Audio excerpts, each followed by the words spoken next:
It's Jamie from Not So Wimpy Teacher, and it's Monday, so I am live. I've been doing this every Monday this year, and it's going really well. I am going to be talking today about 5 things that I think, I'm going to preface it with 5 things that I think all great writing teachers are doing.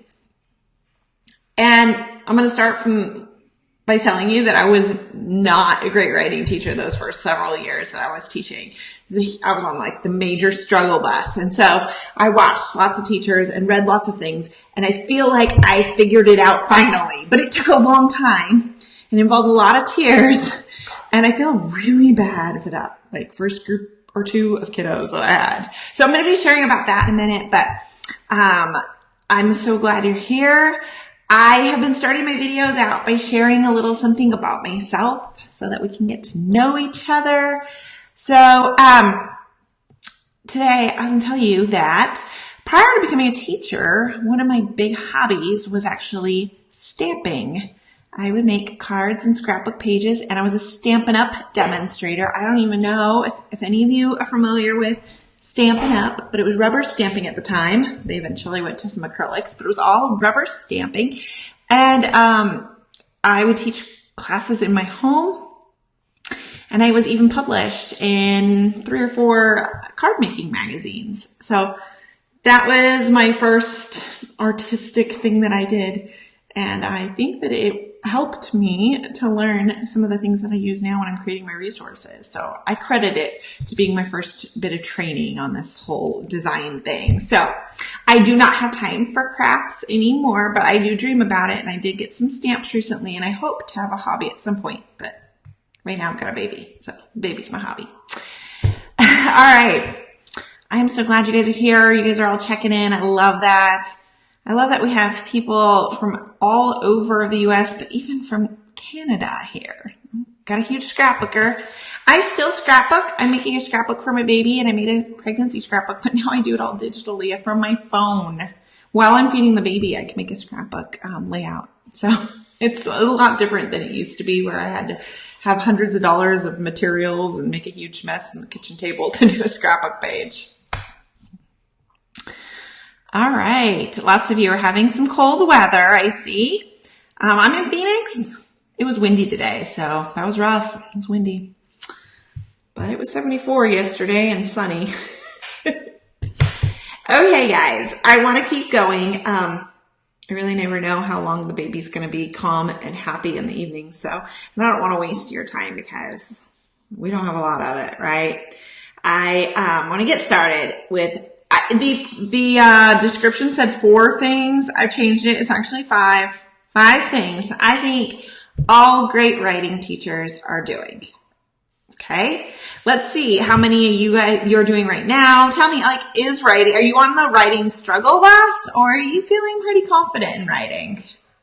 I know I was definitely on the struggle bus, so it's okay to say so. Well, let's get started. You can share as we go.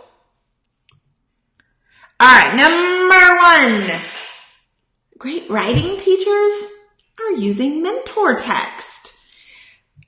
Okay, when I first started teaching writing, I didn't overly see the connection between writing and reading. I mean, I guess I basically understood it, but I didn't know what to do with it. I didn't know how to show my readers how to be writers and my writers how to be readers. I couldn't quite get it. It's okay if y'all are struggling with writing as well. I'm glad you guys are real with me. I had a wonderful mentor my first couple of years of teaching who had an enormous library of books, and her advice to me was read them a book and then have them go write. And it just seemed so simple to her because she was so good at what she did. To me, that sounded very intimidating. I mean, just read them a book and then they're going to go and write, and they're going to be just like that author. Well, it doesn't quite work that way, folks. I'm there to tell you that's not how it worked for my kiddos in my classroom. So I didn't use mentor text for a while because I just didn't really know what to do with it. It wasn't working. But I grew and I grew, and I actually now see the value of mentor text. So these can be books that are already in your classroom library. They can be passages. They can be magazine articles. But It is a piece of text that you are sharing with your students that exemplifies the type of writing you hope that they will one day be able to produce. So when we are writing fiction narratives, I'm going to use fiction as an example a lot tonight because it's the newest writing unit that I just finished for second grade. So when we are writing fiction narratives, when they're making up stories, it's awesome because there's so many good fiction books I can read to them. But I may read them one of those like Pig the Pug books. They're kind of one of my favorites right now. And Pig the Pug has wonderful characterization. You learn a lot about the characters by how they act. There's lots of show, don't tell. It's wonderful. So I read it to them and we discuss the different great things the authors are doing, right? It helps them to see like, oh, I could do that in my writing. You really have to point it out though. You have to show them like, wow, this lead is amazing. It's an action lead. It makes me want to keep reading, right? I went to using passages for my mentor text predominantly because we always have this trouble where you can't quite see the text. Because I like for my students to all have a copy in front of them. It's really handy. They can write all over it and highlight it, mark it up. It can become a reading activity and then pulled into our writing workshop. And that's awesome when you can mix the two, okay? So they're taking this passage. This one here is for the lessons on leads in my writing unit. And so specifically, we're talking about leads that day. So as we read this, after we read the whole passage, I'm going to say, hey, let's go back and look at the lead. What kind of lead did this author use? Well, it looks like this author used an onomatopoeia or a sound. They said tap, tap, tap. It's the sound of the rain. What other sound words are there? Let's make a list. Okay, well, what if we always used a sound when we were writing a lead? Would that be boring? Yeah, kind of boring. So let's talk about some other leads that we've seen in writing or that you've tried to use in writing. Okay, and it's just this natural lesson that was born out of some good writing. On top of that, this is also just a good fiction piece. It has a great lead, but my students are also able to see how paragraphs are broken apart. They're able to see dialogue properly punctuated. They're able to see an ending. They're able to see so many wonderful traits of fiction writing that I hope that they will emulate. When you use passages, you can also have them glue it right into the writer's notebook so they can reference it later. I love books, and I would definitely add books into your instruction when and if you have them available. But passages are another wonderful idea that took me a long time to see that I could use passages too. All right. So that's the first thing. I think great writers are using mentor text. They're giving their writers an example of good writing. Number 2, every single great writing teacher out there is modeling. They model, model, model. They're always writing in front of their kids. Just about every day, their mini lesson involves them writing in front of their kids. Whether you take chart paper and you're writing a story in front of them, whether you're typing it on the computer so they can see it on the smart board, however you do it, writing just straight on the whiteboard if you want. Kids need to see you write. When you write, you show them what it looks like. And the best part about modeling writing isn't even just what they see, it's what they hear. When I model writing, I'm not just up there writing. I talk. I tell them what I'm thinking so they can hear me thinking. Think aloud. Because I'm going to kind of show them what I hope they'll think. All right, what kind of a lead do I want to use for my writing? I don't want it to be boring. I want something that will really engage my readers. I could possibly use a sound. Maybe I'll use dialogue. What if I started with an action? And so, I think action works best with my story idea. I think I'm going to have it start right in the middle of that argument. That will really engage my readers. Here we go. I'm going to start writing. Okay? They're listening to me think. I'm telling them what I want them to think every time they write. On top of that, they are just seeing me use proper handwriting, grammar, punctuation, all that mechanical stuff. But more importantly, they're hearing how I'm coming up with ideas and how I'm putting them on paper. Okay? So good writing teachers write in front of their kids every single day. When am I going on the road? Well, those of you who get my email kind of know what one of my big announcements. Maybe someone we'll see if anyone Red fat knows what I'm talking about here. All right. Good writing teachers. And this is a really hard one, guys. I'm going to tell you, but good writing teachers let their students choose topics to write about. Like, I'm pretty OCD. I really like to control all situations. I don't like there to be surprises. It's hard letting your kids pick what they're going to write about. I mean, what if it's not good? And what if I don't know anything about it? What if it's boring? What if they write about video games? Guys, if they write about something that they're interested in, their writing will be better. I don't have to be interested in it. They do. I may not actually be their target audience. If they love video games, then they probably should find a way to write about video games. They'll be so much more interested, invested, and engaged. If you have to read 20 essays about video games, then so be it. If they're 20 good essays about video games.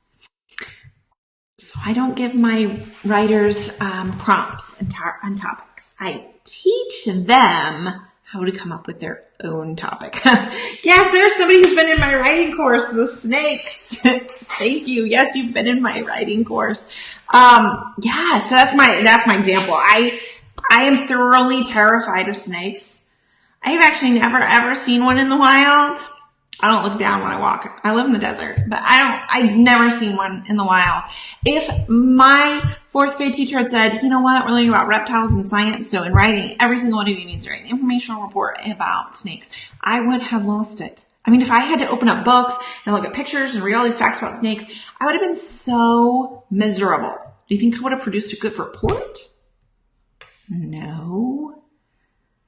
But if I'd been allowed to choose my own topic, I probably would have chosen an animal or maybe a place that I want to visit. And I would have been so much more interested and engaged, and my writing would have shown it. When we write about something we dislike, our writing shows that too. So think about letting your students choose topics. This is so out of my comfort zone. I don't know what they're going to write about. And it's okay if you make them like kind of run it by you before they get too far in. That's fine. But if we teach our kids how to come up with their own topics, honestly, writing to a prompt is easy. Coming up with a topic, starting from zero and scratch, that's much harder. But if we can teach our kiddos how to do that, and we let them write about things that truly interest them, then occasionally when they have to respond to a prompt, because let's just be real, they do. When they do have to respond to a prompt, they know all of the writing skills necessary for responding to that prompt. Now they just don't have to come up with their own topic. But let's not make writing workshop a series of prompts. Let's teach them how to come up with a topic. Let's teach them how to research things that interest them. We're going to have better writing. I know I did. And it took some getting used to, and I had to learn how to teach my kids to write, to come up with a topic. Because you are going to have kids who say, I cannot think of anything. So you need to have a series of questions. You need to have some lessons built in where you help kiddos. When we teach personal narrative, we start by talking about people that are important to us. We put a person in the middle of a web. And off the web, we write about different experiences and events, things we've done with that person. Already, we have several personal narrative topics, right? Another way we come up with personal narrative topics, we put a place that's important to us in the middle of the web. And off the top, we put some memories from that place, okay? When we're doing informational, we start by making a list of things we already know a lot about. And then we make a list of things we've always wanted to learn about. Okay, so teach your kiddos how to come up with their own topics, and you're just going to get them so much more excited. An excited student always writes more and writes better. All right. Number 4, meet with your writers. Great writing teachers have writing conferences. And let me tell you what, this was so hard for me. This was so challenging. Where in the world do you get time to conference with your writers? I mean, it just didn't seem to fit in. And on top of that, when I did actually have time, I didn't like conferencing with my writers at first. Here's what I was doing. Because my mentor teacher told me to do this, and I feel like she was just amazing at teaching writing, and so this totally worked for her. But It didn't work for me. She had a schedule and she would tell her writers like, okay, tomorrow I'm going to be meeting with, Elena and Mark and Reed and Connor. Those 4. So come bring me your writing. And she would take their writing home with her that night and she would read it and make some comments and remarks. And then the next day she'd meet with each one of those writers separately and share some of her thoughts and give them a goal to work on. In theory, it sounded good, but the practicality, not so much. I mean, I have 5 kids and I don't want to read student writing at home. And I'm going to be real, I don't think you should read student writing at home on a regular basis. Sometimes I had to grade some writing samples at home because those are more challenging. But daily for writing conferences, you don't need to. You literally need to be able to go home and watch Netflix and snuggle with your kids and take your dog for a walk. Like, these are things important. Don't take student writing home every day. So I had to find a new solution to this. On top of that, I'm terrible at reading kid writing. I feel like because I'm a teacher, I should be great at it, but I'm not. It's like I didn't take that class in college. I'm terrible at it. It takes me so much longer to read their writing because I can't read their handwriting, okay? So all these things, we're getting in the way of meeting with writers. And the reason I need to meet with these writers is that every one of my writers is not the same, does not have the same needs. So I'm giving this whole group lesson, which is teaching them the basic skills, but then I needed to differentiate, needed to teach in extra for some kids and then push and challenge other kids, right? I couldn't do that. And I couldn't like walk around the room and see all their writing every day. Okay. I was at a staff luncheon, like they were serving us lunch, and I don't know, I was standing in line for my food and I had this aha moment. So food gives me aha moments. But here's what it did. The perfect idea I came up with. I was like, why don't I do writing conferences in groups? Like, it was like a dumb moment. Like, I meet with reading groups and I meet with math groups. Why does writing have to be independent? Why can't I meet with writing groups? And then it was born this idea that ended up being the solution. What I do is I put my students into small groups for conferencing. I look at their first on-demand writing sample and I make groups of similar writing skill. It's not a science. I look at it. I'm like, all right, there's this small group of kiddos who like, whoa, we're going to have to do a lot of work. There's this group of kiddos here like, well, they're kind of onto it. They definitely need some help, but they at least understood what I was asking. This group of kiddos here, it's pretty average. I could probably help spice up their writing a little. And then there's this other group here, you're like, wow, I got to push these kids, right? However many groups. I would have a group for each day I taught writing, no more than that at least. So I would only have 4 or 5 groups.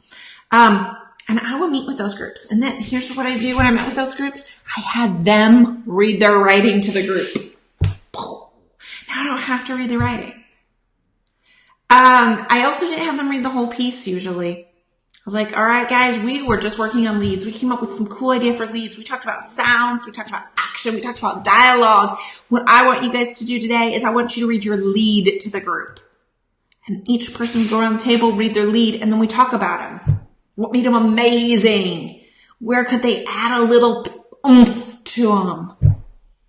That was my writing conference. And you know what? Writing improved greatly.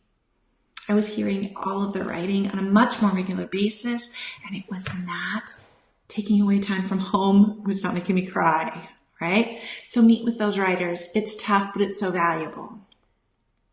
All right, that was number 4. So here's the 5th. It's like, I said there'd only 4, but then there's 5 actually. So I lied. Number 5, give writing time daily. For some of you, this seems like a duh, and others of you are like, yeah, but Jamie, there's just not time daily. I get that. My students had writer's workshop 4 times a week, not 5. That was the best I could do with my schedule, writer's workshop 4 times a week. We still wrote in math, and we still wrote sometimes in science, social studies, and even reading. But they had writer's workshop 4 times a week. writers are only going to get better when you are giving them plenty of time to write. They need short little mini lessons and big chunks of meaty writing time. That's how they get to be better writers. It's how you get better at anything. How you get better at a sport, how you get better at crafting and rubber stamping, or how you get better at a musical instrument. You need time daily to practice. So if we want our writers to get better, just like we want our readers and our mathematicians, they have to have time daily.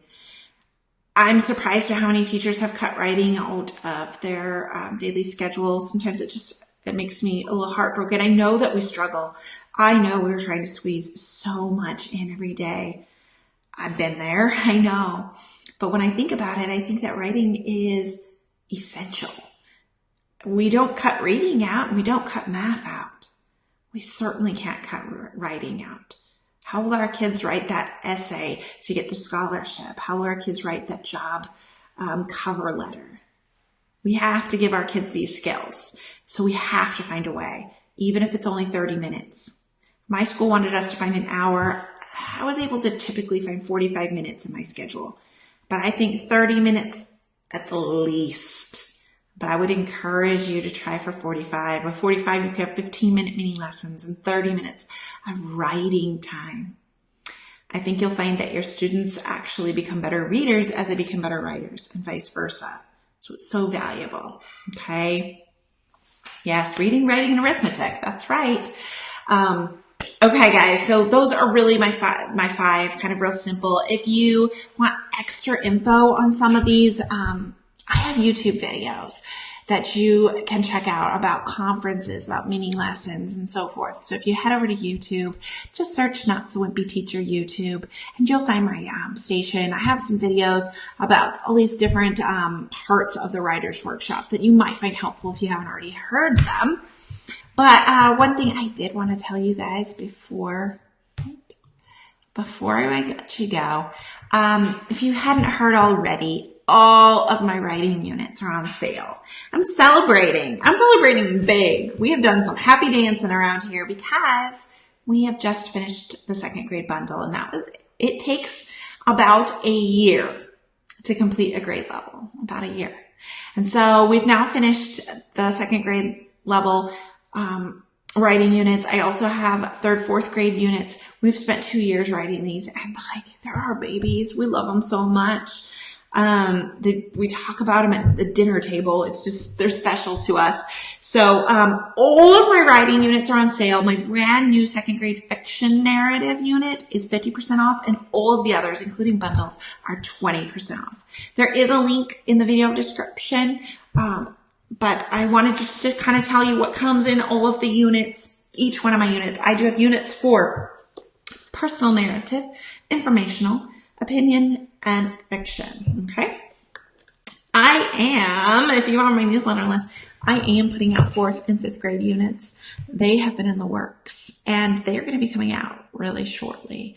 You're going to be so excited, fourth and fifth grade teachers. Now, I currently have units for, I call it third and fourth, but then I have teachers who said, I teach fourth grade, but my third grade coworker already used the unit. Now what am I going to do? So I realized you guys need a whole separate unit. If you already have the third, fourth bundle and it's working fine and your third grade counterpart didn't steal it, then don't worry about it. Don't get a new one when it does come out. Same with the second grade teachers. If you guys already had one going well and you don't need the others, that's fine. But I've started to have a lot of teachers that our whole school wants to use it, so we can't share the same unit. And that's why I've had to start coming out with each grade level their own so that you could use them from one grade level to the next, okay? So here's what comes inside all my units. They all come with 40 days of lesson plans. And some people are like, well, that's way too long to spend on one type of writing. If you look in the Common Core standards, they're only listing 3 types of writing. So I don't think it's unreasonable to spend 40 days on one of those. But that's just me. That's how I think about it. I do not have first grade writing, and I do not have plans for it at this time.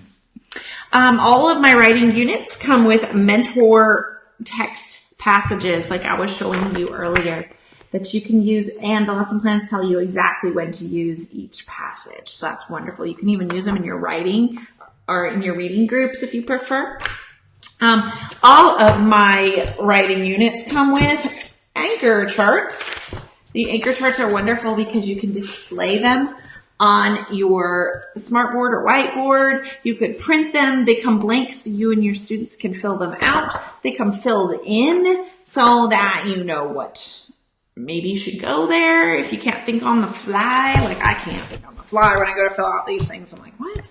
But they come with lots of anchor charts for each of the lessons. They come with student printables, which I really love. Well, you're doing anchor charts in front of the class and they're helping you fill them out. The students have the exact same anchor chart in a small little version that they put inside their writer's notebook. It's handy because they can go back and reference it over and over again. Also, the writing units all come with rubrics. They come with sets of task cards. They come with directions, videos about how to implement it, so much more. Notebook covers, dividers, everything. I do suggest going all the way through a unit before going on to the next unit. This is why I feel like students benefit so much from units of study, because you're able to stay on it and focus on it for a while until it becomes habit, until they've committed this type of writing to memory before you switch to another. I find that when we go back and forth, switching from one type of writing to the next, and then go back, they forget. They mix up all the different great ways to start an opinion piece, which are different than great ways to start a personal narrative. And so in order to get my kids to truly master a type of writing, I stick with it for a 40-day period. And then when we move on, they can still write these pieces. Like if you have fast finisher journals, they could, you're working on informational, but they could be writing a personal narrative to keep spiraling and practicing. Okay, so all of my writing units are 20% off until tomorrow night, until Tuesday night.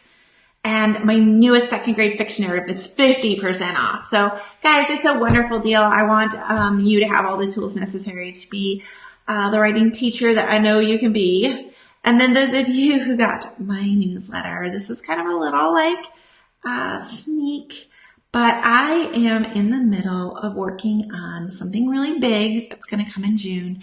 I am making an entire course on how to teach writing with very specific videos. There'll be videos on how to teach students to choose a topic during opinion writing, and how to teach students to write good leads, how to teach students to write paragraphs, how to teach students to do research, etc. There's going to be so many videos as part of the course. It's really going to be something that whether you're a brand new teacher or an experienced teacher, that you could take, watch the video, teach the lesson the next day, and just feel really confident about what you're doing in the classroom when it comes to writing. So this is a huge project on top of making sure that I get 4th and 5th grade writing to you super quick.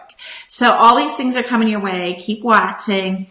And I will be sharing for sure in my Facebook groups and on my Facebook page. So thanks guys. If you were late to the video, the replay will be available just about as soon as I'm done on the live, so you can watch it. All right, guys, don't forget that sale until Tuesday. I will see you next week. Bye.